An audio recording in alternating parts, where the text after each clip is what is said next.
Welcome to In the Gutter, a podcast that is all comics, all bangers, all the time, with story expert Lonnie Diane Rich and superhero scholar Joshua Unruh. One of the hosts has read almost no superhero comics, and the other has read almost all of them. We'll let you sort out which is which. And now, In the Gutter.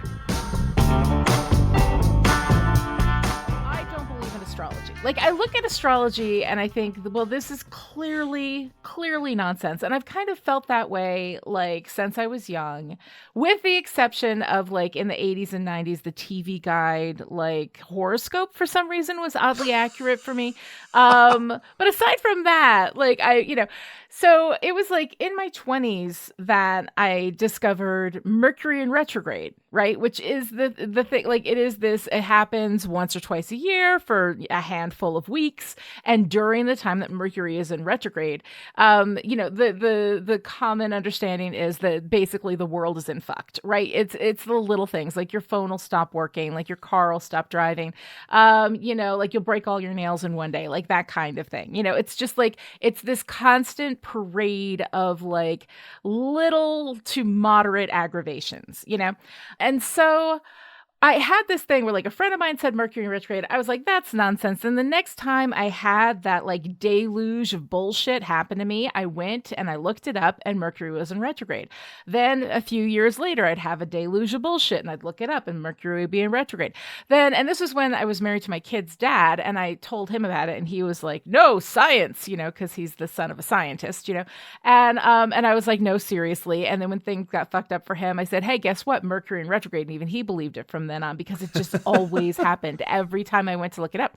So February and like early March for me have been like, the world has been in fucked. It's been a lot of things, like, minor things that really, like, for instance, I got an electric bill from my electric company, and they were like, oh, your payment got refused for insufficient funds. And I was like, totally fucking impossible. Like, I am on top for the first time in my life.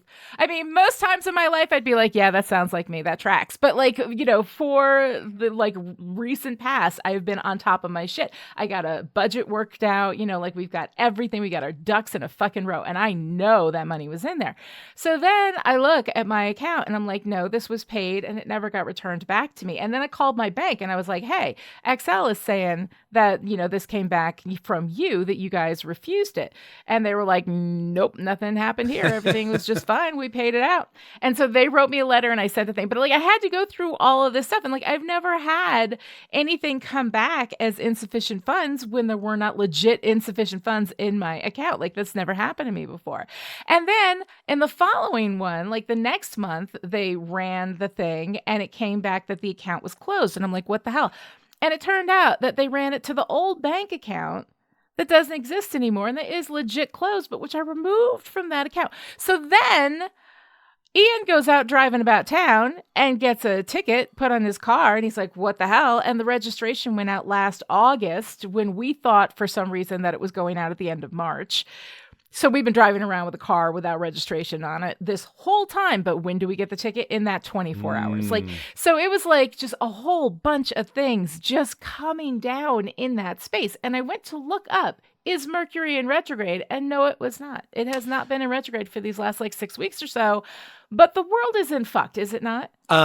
Yes. Like, at least personally, it absolutely has been. And there's been a lot of that energy. Like, when I have said, you guys would not believe what's going on with me.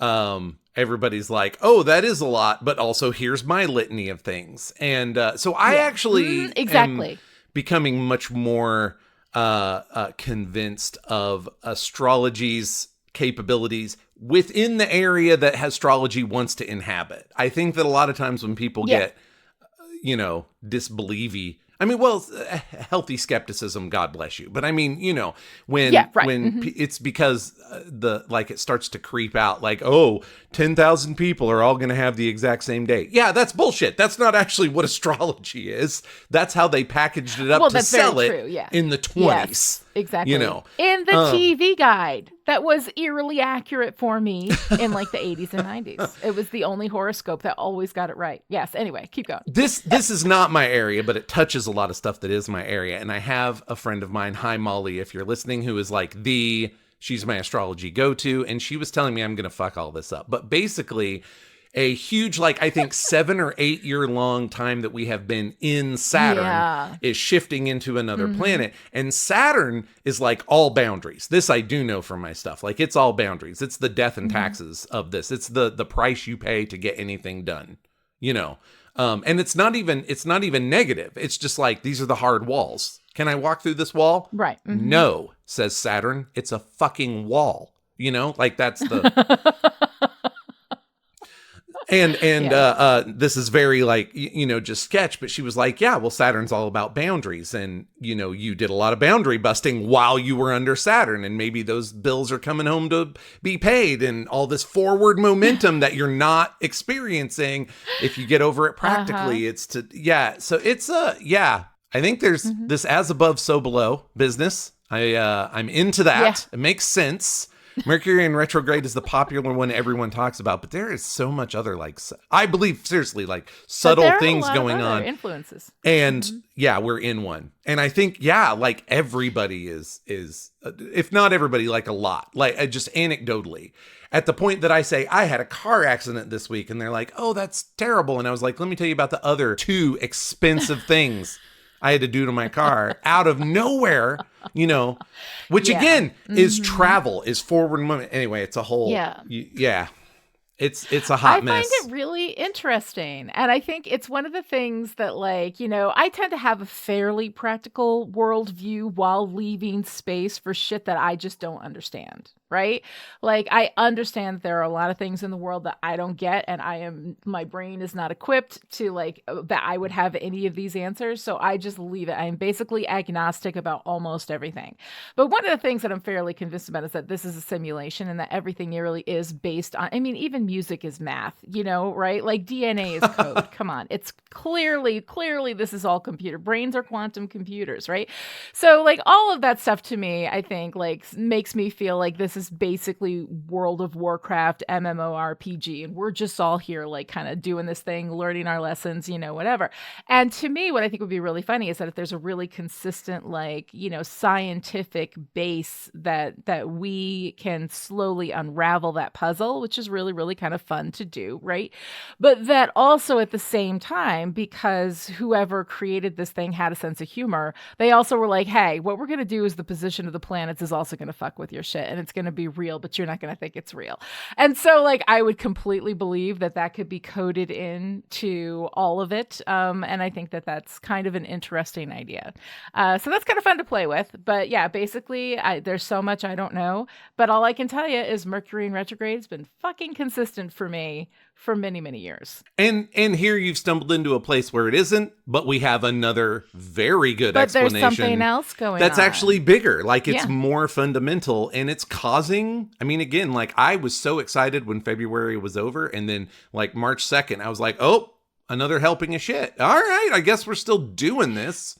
Beginning of March. Yeah, I think March is actually, and this is the thing, like, I don't know anything about astrology, clearly, but I am on TikTok. And so every now and again, I'll be scrolling through, and all these astrologists were like, y'all, March is going to fuck your shit. And here's why. And they're like, this is moving out of this, and this planet's moving out of that, and everything. Like, all of these planets are shifting at once.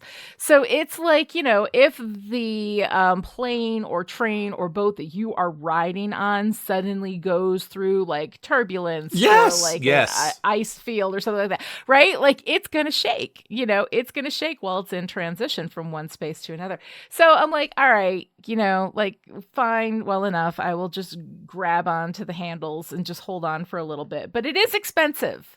Like, I am not enjoying how incredibly expensive all of this is becoming. That has not been a lot of fun. At the same time, I'm all for transition, because we've been in fucked for a really long time, just like in general. So if some things are going to change, maybe that's good. And speaking of transitions, I think that this is where we can actually make the move into our issue, because this is a thing, like, when people start saying, oh, the stars are telling me what's going to happen. No, the stars are giving you, like, a broad idea of what's going on around you and how your sort of baseline personality might react, but it's really all choices that are in your hands. This is just information being given to you to help you make better and more robust choices, which, as we know, the grist of good characters in storytelling is the choices that they make. Absolutely. Choices are everything in fiction. And interestingly enough, in this case, it's true, but in opposite. The choices you are unable to make.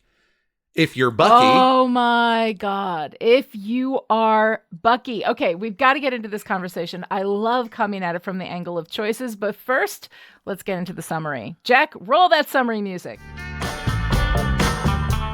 In Captain America number 11, The Winter Soldier Part 3, we open with Lucan looking all over his office for something that's missing while arguing with a disembodied voice about who lost it. Nothing to be concerned about there, obviously. Lucan is angry and frantic as he yells at subordinates and looks to the cosmic cube, wondering, "What have you done to me?" Cut to Steve Rogers, who just mysteriously finds the file on the Winter Soldier in his living room. There's no security breach, so where could it have come from? Whatever the answer, Steve has to read it, and so we get the sad story of Bucky Barnes becoming the Winter Soldier. We follow along as Russian scientists revive and test Bucky before realizing that they can put his reflex memory of deadly skills and his thoroughly American demeanor to work for the motherland.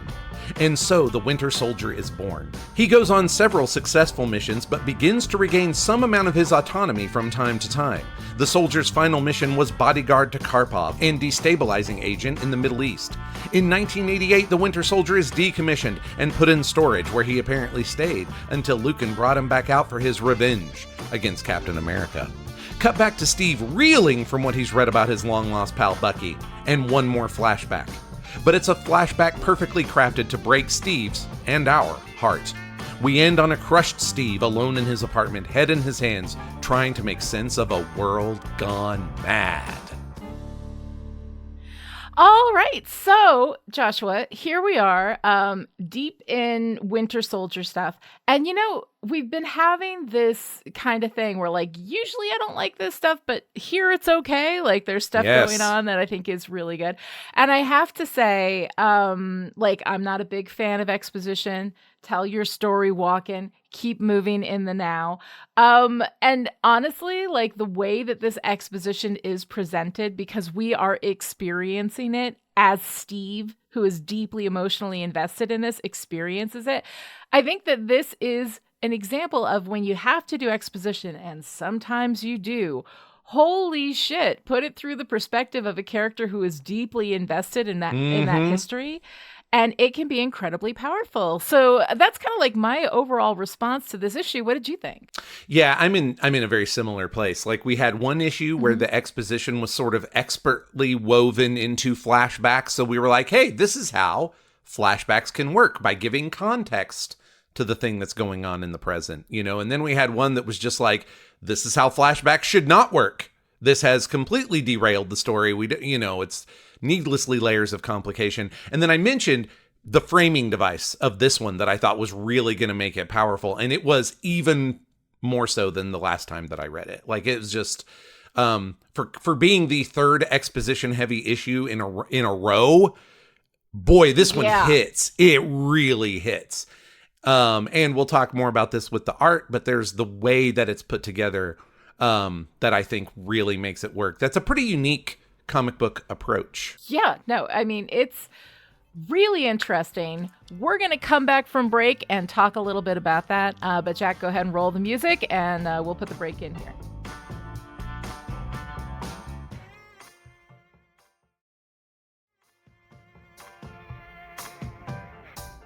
All right, so let's go ahead and get started, as we usually do, with our cover art. And the cover art is, it's a pretty standard, like, sort of superhero shot. We've got Bucky as the Winter Soldier, kind of standing mostly in limbo, but with this strip of memory of him as Bucky. So we've got these, like, clashes of identity, the history of who he was, and then the reality of who he is now, or who he thinks he is, really super interesting, way more affecting than I would expect from art this simple. Yes, I agree. Also, they are doing something at a meta level on the cover that we do in a more character-driven level inside, which is we have this, as discussed, very hard-edged version of the Winter Soldier up front. And this strip of memory, though, is Bucky done in period-appropriate comic book art style, which we have not done with any of the flashbacks in the book. They're all very realistic in a style. Lark's style is similar but different from Epting, so that it's not a jarring shift, but it's also obvious. But here on the cover, we're getting 1940s Bucky. We're getting 12-year-old Bucky.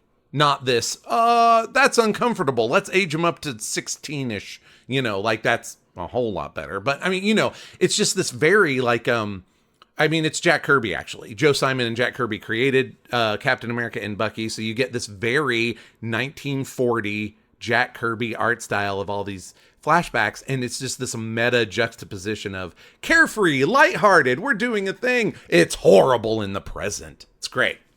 It's really much better than it has any right to be. You know what? That, I think, is kind of the through line for this entire issue, is it's so much better than it has any right to be based on what it's doing. But I think that that's what makes it such an excellent example, especially for writers out there, that there's no rules about what you can and cannot do. It's just that when you do it, think about the price that you pay for doing something like exposition, and then counter that price by throwing in something to compensate, which is like Steve's emotional response to all of that. And the illustrations inside this interior art, the illustrations of what's in Bucky's file, the way that Steve would imagine it, the way that Steve would see it, were very, very deep in Steve's POV of this experience about learning about what he went through. We see all these typed pages, that we're reading, and the typed pages are just typed pages, but they're floating over this background art that I think the combination of the way that the art represents Steve's imagination, we are deep in Steve's POV. Steve's imagination, along with what the literal, paper is that's in his hands, that combination is so incredibly powerful for expositional writing and drawings. I mean, this has got to be the best example I think I've ever seen of how that's done. It's really good. I think it's an approach that's really unique to comics. And as we've said, we've now had 3 different flavors of exposition, and as expertly woven into the story as I thought the first example was, this just hits so much harder. Yeah, this is really a powerful way to do it, and I absolutely love that it's threaded through Steve's imagination, his POV, so deep within his mind and his experience of all of these things, imagining all of these things that happened to somebody who was so important to him and who he dearly loved. Absolutely love that. But I want to start our discussion of the story with something that you brought up as we were transitioning out of the open, right? Where we're talking about the power of choices. Yes. And how there are no choices for our heroes. Steve doesn't have a choice. This thing just landed on him, right? He's just reading this thing. Bucky didn't have a choice. He was just a body in the water that was dead. And then they worked on him and did this stuff to him and wiped his memory, and he didn't have any choices. Which brings me, not to go into the MCU too much, but I can't remember which property it was in, because God knows 8 million MCU properties. But where Bucky says, you didn't want to do these things. And he's like, yes, but I did them. Right? So it's in Civil War. Yeah. It's in Civil War. It is so incredibly heartbreaking. And the thing is that those are the things that we need to wrestle within each of our individual moral universes, about the things that we did, the things that maybe we didn't have choices about, the things that maybe we didn't have the knowledge about to be able to make a choice that we would have rather done, right? Yes, but I did them. That we are still responsible for the things we do, even if we didn't know better, even if we didn't have a choice. We still need to wrestle with the fact that we did those things, And I think that I love that nuance there. And we haven't gotten to that yet here, in Brubaker's version. But when you look at all of the things that Bucky did and the ways in which he was manipulated, yes, he did them. but he didn't know. And you know, all of the things in there that I really love, like where we have Bucky going rogue for a little while, right? Just disappears, goes back to New York, and they're like, Bucky is inside fighting to get out of the Winter Soldier, which is such a wonderful thing. Which brings me to like my first question after reading this is, who took the file, right? So in the last issue, Lucan was becoming paranoid, handling the cosmic cube, and we see that he's looking down on that exact file, right? And then here we are, and I think it's the next day, he's talking to a disembodied voice or something. Is that somebody in his head? Is it somebody he's imagining? Is it, I don't know who it is, looking for this file that has since gone missing. And so like my first thing was, oh, he himself, he's losing it. And part of himself is also split into two. And part of himself got this file to Cap, right? Because he's sort of internally shattered maybe and trying to fight himself because, you know, there is this disembodied thing. He's clearly having paranoia. He's clearly kind of having some kind of personality shifting going on. Maybe he did it, right? And then I was like, oh no, but what if Bucky got the file to Cap somehow? I mean, like, you know, because here is Bucky inside the Winter Soldier trying to break free. Like, you know, what if he got the file somehow stowed away on the helicopter, right? Flew back with everyone, planted it in Steve's apartment. Because let's not forget, we got to have somebody who is able to get past the security in Steve's apartment and put it in his fucking living room. Like, that's going to take somebody extremely special. So these are all my theories. And I know that you probably know the answer to how the file got in there. I'm not asking for spoilers or whether I'm right. I'm just laying the theories down and we will discuss them at a later time. I may not be right on either of these, but those are my two main theories about how Cap got the file. Okay, so I have to say something, but I don't want to say much. So the thing I want to say is these are wonderful theories. These are good, solid theories. They are incorrect. I can say this to you. Not because they're not great theories, but because I know what's happened, and it's just going to not be where Brubaker went. Couple 3 more issues, and then your mind will be blown. And there is so much I want to say about this that we need to remember to talk about in a couple more issues, because it comes back to some choices that are not. So again, the choices people aren't allowed to make in this issue give shape to the ones that they are allowed to make. So Lucan is not responsible for the file. He did not get to make that choice. Okay. We'll talk more about that later. We'll go ahead. We'll go ahead and set that aside for later. Another person made a choice contra to Lucan's choice. So again, the choices people don't get to make give shape to the ones that do get made. Right. Steve has this thing, no choice. It's in his living room, but he could have not touched it. He could have just called Nick right away. I need a forensics team, a security problem, blah, blah, blah. In fact, the idea that he just trusted the computer that there hadn't been a security breach, I think is a testament to how much he wanted to read the file. Because my gut reaction would have been like, nope, motherfuckers are still in here. Hit the security button, right? Like, let's do this careful and by the book. But no, he's like, I'm going to sit down and read this file. So Steve chooses that. He doesn't choose to get it, but he chooses to sit down and read it. I feel like probably 2 or 3 times, before he calls. And then when you look at Bucky all through there, really not Bucky, the Winter Soldier, the only choices that the Winter Soldier makes are when what's left of Bucky is trying to like throw elbows to get out. It's trying so to break again, through. The choices stolen give shape to the choices made, and that includes Lucan, and I really want to say more about it, but I absolutely cannot. I love it. I can't wait. First of all, I love that I'm wrong, because I think those are both very good theories. I love that I didn't figure it out, because that means that there's more going on here than I can really anticipate. So I absolutely love that. I love when writers surprise me.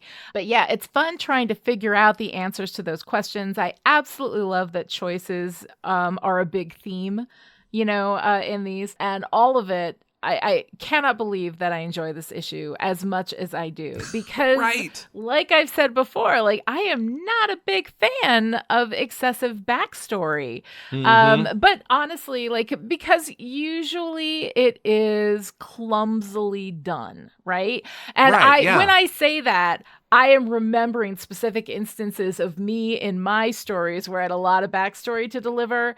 and tried real hard to get it in there and make it entertaining and make it interesting. But a backstory is in itself such an art, and we don't really look at ways to do it well, because most of us as writers just like, we know it's a necessary evil, especially if you're telling sci-fi, fantasy, something where the world is so significantly different from the world that we are in, that you need to kind of explain the ways in which it's different, right? So there's a lot of that. And I think that sometimes as writers, we just are like, we've seen it done a million times by brilliant writers where it's still clunky as fuck, and there's no way not to be clunky about it. You just kind of eat your peas, right? You just go through, you do it as swiftly as you can, and just move through it. And to see this from Brubaker is like this revelation in strategies for backstory that I feel like, and a lot of the stuff that we've done, a lot of the work that we've done together over the past like 5 years, there are certain places where I can see that being done really well. And I'm like, oh, I need to teach a whole workshop on this. Like, I need to pull all these examples down and find ways to teach backstory, because backstory is a fucking nightmare. But the thing is that when you do it, use these strategies to do it well, kind of the same way you put your dog's medicine in peanut butter, right? You find something else that you can do while doing the exposition to make all that backstory go down pretty easy. So the thing that I love too in this is that there is no more boring provider of exposition than a government fucking file. Like, the pages of just text, and you're just reading in this visual medium, and like, that is some boring exposition, right? Yes. But reading the file while riding shotgun in Steve's head while he is completely tormented by the knowledge of what happened to his little buddy, right? You know? Yeah. I mean, all of that, like, how powerful that is, how emotionally affecting that is, how you're living through this experience. While, yes, what we are doing here is backstory. It is exposition. It is going through the last 60 years of stuff and figuring out what the hell happened. Like, I cannot believe how skillfully and beautifully that was done, so that when I was reading a fucking government file, I was feeling all the emotions. Like, that's some Jedi shit, I gotta say, from Brubaker and the team, Lark, Epting, everybody. Amazing. I couldn't agree more. Like, there's a lot going on here. I mean, especially when you talk about teaching a class about this, it's like the last 3 issues could literally be the text of the class, because you have good example, bad example, best example, you know, for delivering this exposition here. And I think what makes this, I mean, there are some ways that this is done that I want to talk about for my favorite art. But in addition to that, at just a character level, I think the reason that this works so well is that while this is technically Bucky's backstory, because we're riding on Steve's shoulder, this is still creating story, because we know how badly this is going to fuck Steve up. He's already fucked up. Like, he's punching giant wall monitors out of anger about it, you know, and here we are attacking Luke in front of government officials, like, and going on this crazy mission with Fury. Clearly compromised already. And then just is there a little crack in your psyche? Here's a giant wedge we're going to drive into it. It's thunderous. It's amazing. And I want to juxtapose the file, the file flashbacks with the flashback at the end, because on a certain level you're like, oh my God, one more flashback, you know. But having this extremely human moment between Steve and Bucky back in the day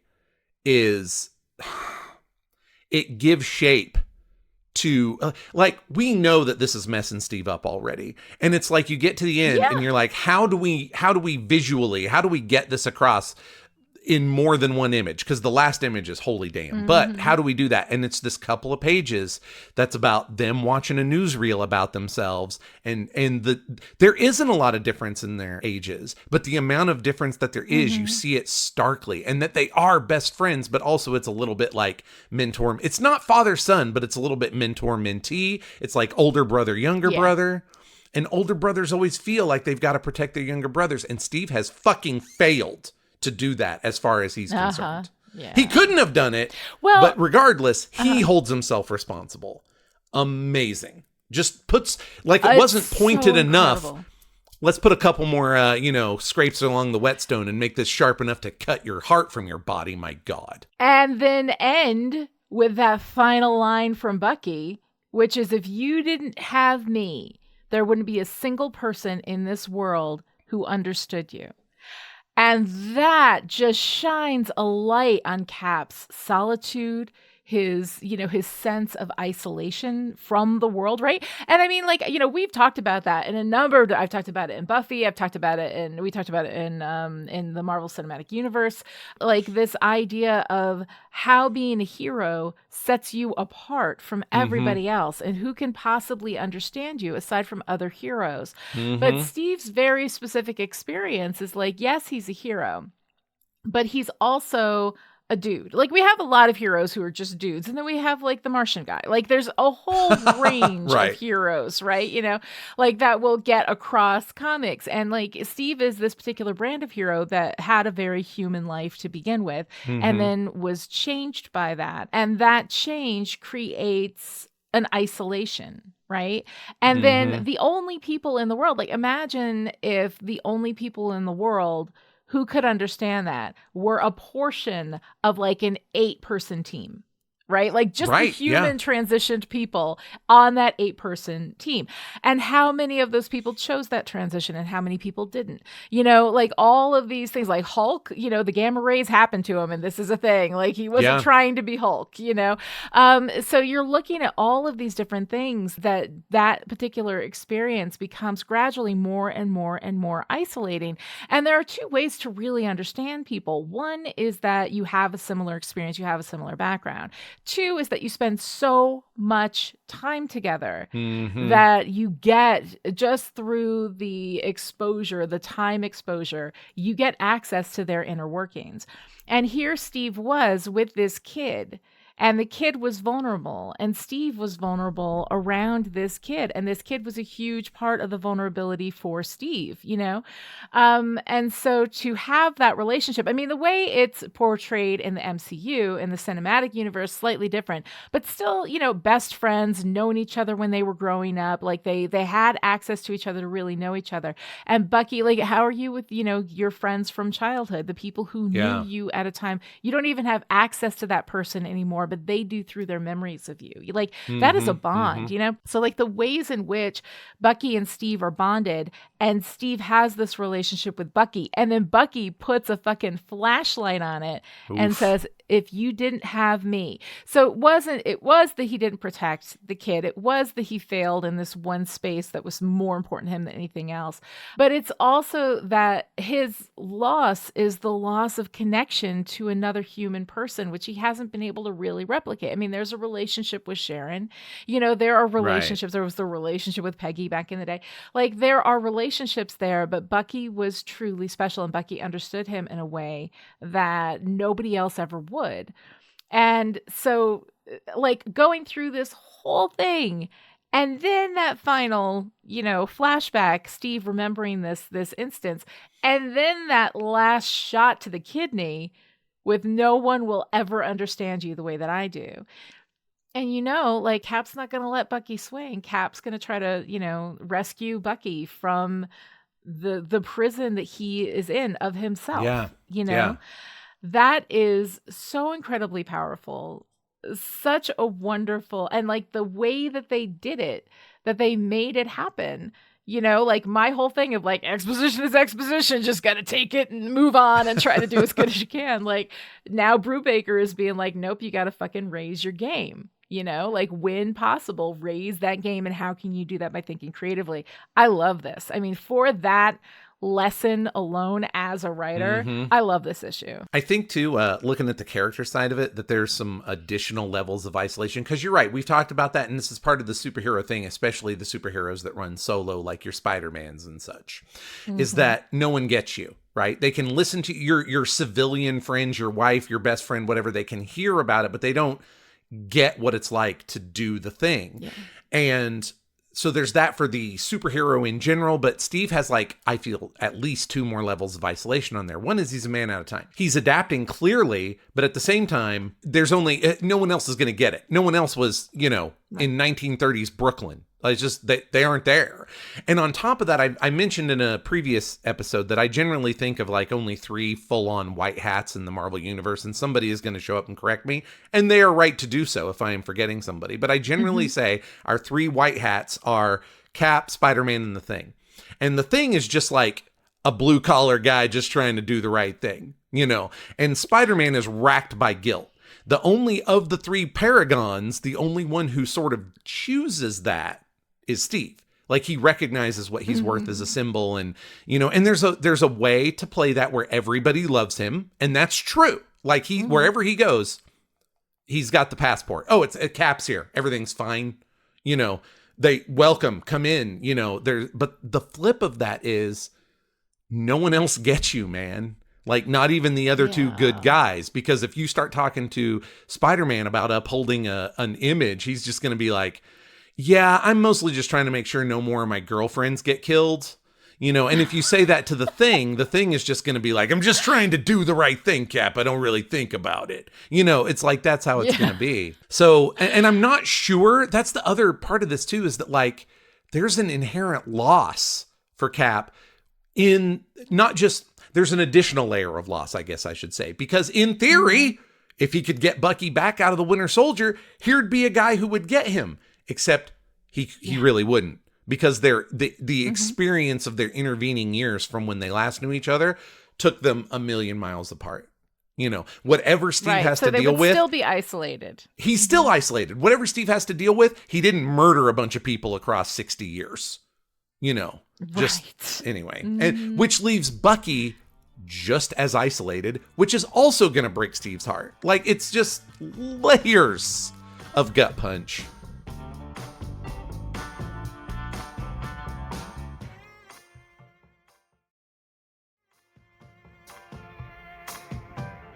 We have reached the favorite part, as in what is your favorite part, but it's also generally our favorite part of the show. So as we often do, let's start with our favorite art.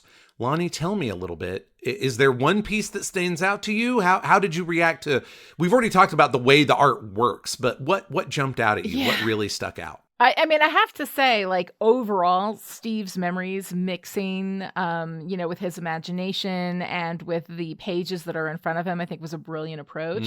But the page where Bucky is forced to be Karpov's bodyguard as some kind of final fuck you to Steve, it's such a beautiful page. It feels touristy. He's going around Europe with this guy. And yet it is so, like, the darkness underneath that is also so clear, and I absolutely love it. Like, I think it's just fantastic. And a lot of the pages, like, there's a lot of really beautiful pages here. It was really hard to pick one, but that's the one I finally landed on. How about you? I think I'm going to most appreciate the overall approach, and the reason for that is this thing that they do in this issue cannot be done anywhere but comics. So obviously a prose novel, you're going to get the file, but that does not give you, without a great deal more exposition on top of the file, it doesn't give you the feeling of what the person reading the file would get. Like, if I wrote this as a novel, it wouldn't hit like this. Steve's, right, you'd have to find another way. Yeah. And movies and TV might do it with a voiceover, which is fine, but there's something about the sterility of the file's language combined with the typography of it actually looking like a typewritten file that just gives it has a deadness on purpose. The prose in this issue has a lifelessness that you could not maintain with a voiceover. Like we read Karpov's lines flat on the page. If they were doing this in a movie and Karpov were delivering that voiceover, the actor doing that couldn't help but inject it with some emotion. He'd be bringing something to it. He'd bring something. Here it's left up to us. This is flat. This is very painful. They are laid right next to each other. And you couldn't do it anywhere but comics, because nothing but comics can do it this way. Yeah, it's such a beautiful contrast. And also, we are having Steve's experience. Like when somebody's Yeah. doing a voiceover, they are interpreting that experience for you. And in film and television, you got to do that. Nobody is going to read anything for 5 minutes of film and TV. Right. That's just not how that form works. And again, this comes down to like every form has its strengths, and you lean into those strengths.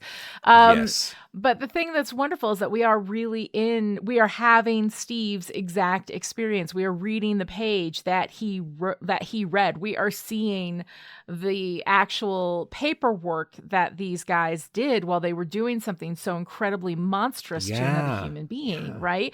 And I think that there is something about that opened up this space in comics to really lean into that particular strength, that particular ability that you could only do in this format. And it is absolutely incredible. All right, so what's your favorite part of the story? What's your favorite story moment here? It is that final image of Steve alone. Like there's shadows, the room is in shadow, so it's like there is a literal darkness kind of surrounding him, like pressing in. It's like a dim room, head in his hands, files scattered. You know, it's that one. And that one only lands because of all the other things we've talked about leading up to it. But for me, that's it. Like that is a hopeless moment. Like this is the rock bottom. You know, we're going to start our kind of no way out but through in the next issue. But with this one, this is it. This is as bad as it gets for Steve. I love that. I love so that. good. What about yourself? What's your favorite story part? Oh, God. When Bucky escapes to New York for a couple of weeks, you know, it's bad enough that this happened to him, you know, but the twist of the knife is that part of him knows. Part of him knows and is fighting back and is trying to get away and is trying to discover himself, you know? And I think it's so heartbreaking. And then that their response is, you know, we're going to wipe him clean every time. We're going to put him in permanent stasis now. And also like at the end, you know, you see him at the end of that sequence, there he is in that huge warehouse, this little, you know, green liquid tube that this person is in stasis. But we know, of course, he's out now. Like the plan was to leave him and just not, you know, just tuck him in a warehouse and that's it. But he's out now, and how that happened is definitely another question to be answered. But the knowledge that him fighting back was the thing that shut him down, you know, is so heartbreaking and wonderful. And I absolutely loved it. We'll be back next week with Captain America Winter Soldier number 12, in which Steve finally starts to reckon with what it means that Bucky is the Winter Soldier and then pushes through the turmoil that acceptance brings. Until then, sometimes I think if you didn't have me, there wouldn't be a single person in the world who really understood you.